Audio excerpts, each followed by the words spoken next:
Tony, congratulations. A 2-0 win today over Oxford. What impressed you most about your team's performance? I think the level of control, really. It's I think it was a step up from the control we had against Blackburn and lost 2-0 because we were more penetrating. But I think we had 20 shots or something today. Still not enough on target, and that's the problem. Of course, they have a long throw in the last seconds of the game, and if we don't win the first header, we maybe instead of scoring at the other end, we maybe 1-1. So. The game shouldn't have been so tight in my mind. We had a lot of domination, and we have to be more ruthless around in the box. And I thought there was a lot of good stuff today. We played the game mainly in their half of the pitch and denied them much of the ball. But I think we're going in the right direction, and hopefully we can continue on the journey.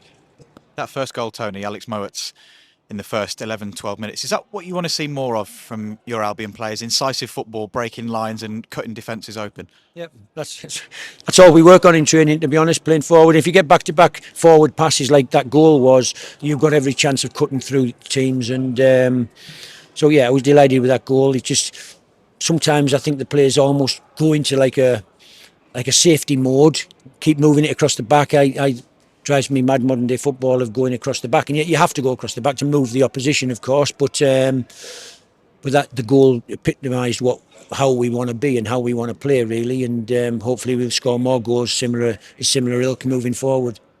The second goal was what you were chasing for probably the best part of 90 minutes, wasn't it? Yeah.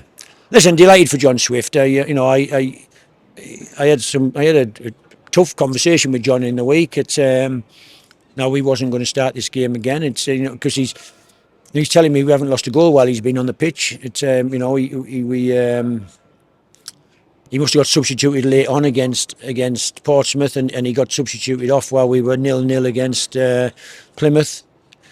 Today again, it's a clean sheet while John's on the pitch. And so, listen, he's a wonderful footballer, and I almost apologise to him that he's so talented, and yet trying to put this team that's got energy and quality combined that can deny the opposition much of the ball and play in the opposition half as much as we can. And so, I think Isaac Price can do that.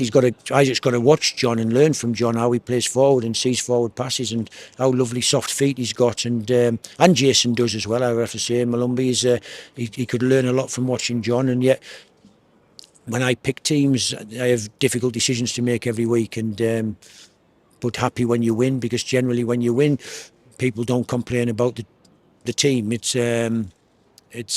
good, and then when you put a sub on, he scores, and it just feels good tonight. So happy for the team, happy for the supporters, of course. I thought the support was amazing for the whole 100 minutes today. It was really supportive. I thank them myself for, because it's really important that the team and the supporters find a togetherness, really, that we work as hard as they want us to work, and we win football matches for them.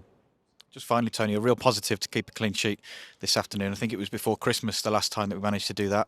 How important is it to keep more of them now as the season progresses? Well, listen, ideally we try to keep clean sheets every game, and literally the last kick against Portsmouth to give them a consolation of 5-1, and Sheffield Wednesday was 91st, 93rd minute or something.